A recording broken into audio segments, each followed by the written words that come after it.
அன்பு தோழர்களுக்கு அனைவருக்கும் புரட்சிகரமான வணக்கத்தை தெரிவித்துக் கொள்கிறேன்.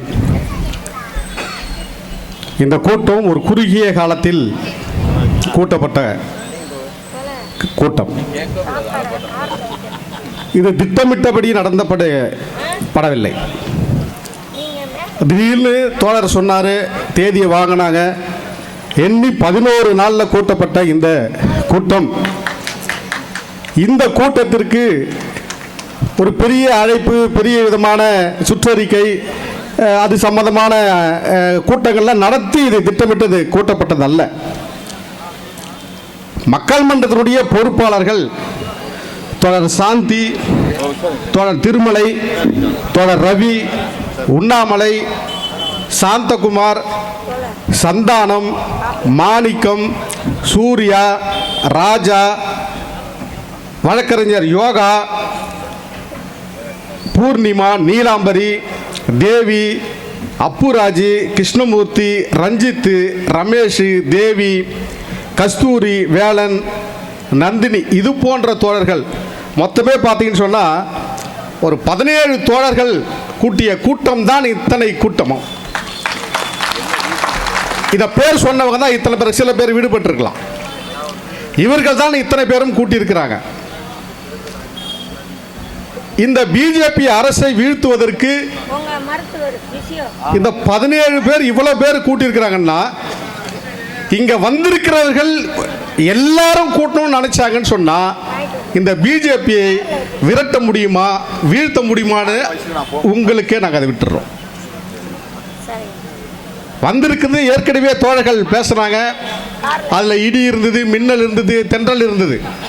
கடைசியாக எல்லாமும் சேர்ந்து ஒரு பேரிடராக தோழர் திருமா தோழர் அவர்கள் வந்து உட்கார்ந்திருக்கிறாரு. அவருடைய இடியையும் மின்னலையும் பேரிடரையும் கேட்க இங்க எல்லாருமே ஆசைப்பட்டிருக்கிறோம். எனவே அதிகபட்சமாக நம்முடைய உரை என்பது தேவையில்லை. இந்த அரசுக்கு சில விஷயங்கள் சொல்ல வேண்டிய கடமை இருக்கிறது. ஊத்துக்காடுல ஒரு 78 குடும்பம் இருக்கு. அந்த 78 குடும்பத்திற்கு இருக்கிற பல்வேறு கிராமங்களில் வந்திருக்கிற அந்த குடும்பங்கள் எல்லாம் இருக்கிற அந்த குழந்தைகள், பள்ளி குழந்தைகள், அது படிப்பதற்கு பல தூரத்தில் இருந்து கொண்டு வந்து இங்கே வச்சிருக்கிறாங்க. அந்த குழந்தைகள் ஸ்கூலுக்கு போனோன்னு சொன்னால் அதுக்கு ஏற்பாடு செய்யணும். அரசு இன்ன வரைக்கும் ஏற்பாடு செய்யலை. இங்கே ஒரு தோழர் காவல்துறையை சேர்ந்தவர் எல்லா விதமான குறிப்பை எடுத்துக்கிட்டு இருக்கிறாரு, கேமராவில் எடுத்துகிட்டு இருக்கிறாரு. எனவே இதை பதிவு செய்யணும். அந்த குழந்தைங்க பள்ளிக்கு அனுப்புவதற்கு எல்லா ஏற்பாடும் இந்த மாவட்ட ஆட்சியர் நிர்வாகம் செய்யணும். அங்கே வந்து குடிக்கிறாங்க உட்காந்துக்கிட்டு, அங்கே இருக்கிற பெண்களையும் ஆண்களையும் மிரட்டுறானுங்க. எனவே காவல்துறை அங்கே இரவுக்கு ஒரு பந்தோபஸ்துக்கு போடுறதுக்கு ஏற்பாடு செய்யணும். ஊத்துக்காட்டில் இதே மாதிரியான ஏற்பாடுகள் தான் சிங்காடி வாக்கத்திலேயே செய்யணும். நூற்றுக்கணக்கான குடியிருப்புகள் அங்கே வச்சிருக்கிறாங்க. பல கிராமங்கள்லேருந்து அங்கே வந்திருக்கிற குழந்தைகள் 7வது 8வது 10வது 11 12 படிக்கிற இந்த இப்போதைக்கு பொது தேர்வு ஆயிடுச்சு. போக்குவரத்துக்கு சிங்காடி வாக்கத்திலேருந்து வரணும்னு சொன்னால் அந்த குழந்தைங்க வர்றதுக்கு ரொம்ப சிரமம் இருக்குது. எனவே இந்த மாவட்ட ஆட்சி நிர்வாகத்துக்கு நாங்கள் கடிதம் எழுதியிருக்கிறோம், தகவல் சொல்லியிருக்கிறோம், மக்கள் மன்றத்து மூலியமாக தகவல் சொல்லியிருக்கோம். இந்த குறைகளை அவர்களை வந்து உடனடியாக அதை நிவர்த்தி செஞ்சு தரணும். அதே மாதிரி பார்த்தீங்கன்னு சொன்னால் இங்கே பட்டா கொடுத்தாச்சு, வீடு அலாட் பண்ணியாச்சு கீழ்கதிர்பூரில். அந்த மக்களுக்கு எங்கே பட்டா கொடுக்கப்பட்டதோ அந்த இடத்தில் வீடு கட்டி தரணும். இந்த ஆட்சி நிர்வாகம் அதை கண்டிப்பாக செய்யணும். இல்லைன்னு சொன்னால் அது ஒரு பிரச்சனையாக வரும். அது எந்த சாதி எதிர்ப்பு வந்தாலும் சரி, அதை மீறி இந்த ஆட்சி நிர்வாகம் அதை செய்யணும். ஆகவே அதையும் இந்த மாவட்ட ஆட்சி நிர்வாகம் செய்யுன்றது நாங்கள் நம்புகிறோம். ஆக இப்படிப்பட்ட கோரிக்கைகள் அங்கே இருக்கு. இங்கே செங்கல்பட்டில் பார்த்தோன்னு சொன்னால் கீரைப்பாக்கம்னு இருக்கு. வெறும் 100 சதுர அடியில் ஒரு வீடம் கட்டி கொடுக்குறான். 5 லட்சம் ரூபாய் வீடு. ஒரு 3 சென்டில் 4 வீடு கட்டி கொடுக்குறான்.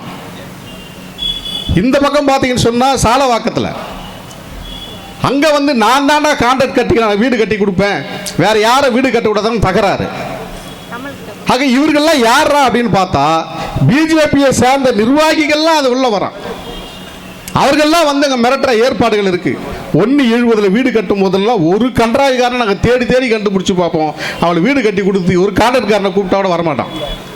இன்னைக்கு 5,07,000 ரூபாய் இந்த ஒன்றிய அரசும் மாநில அரசும் இணைஞ்சு கட்டி கொடுக்கிற வீட்டுக்கு கொள்ளை அடிக்கிறதுக்காக உள்ள வரோம். எனவே இதை தடுத்து நிறுத்துவதற்கு இந்த சர்க்கார் அதுக்கான ஏற்பாடுகளை செய்யணும். அதே மாதிரி சாதி சான்றிதழ் கேட்டு பல கல்லூரி மாணவர்கள் அங்கே கொடுத்துருக்குறாங்க. இது வரைக்கும் ஒரு சாதி சான்றிதழ் கூட கொடுக்கல. ஒரு 4 பேருக்கு மட்டும்தான் சாதி சான்றிதழ் கொடுத்துருக்குறாங்க இந்த இதில். ஆக வந்திருக்கிற ஆட்சியர் அதையும் கவனித்து உடனடியாக சாதி சான்றிதழ் கொடுக்கணும்.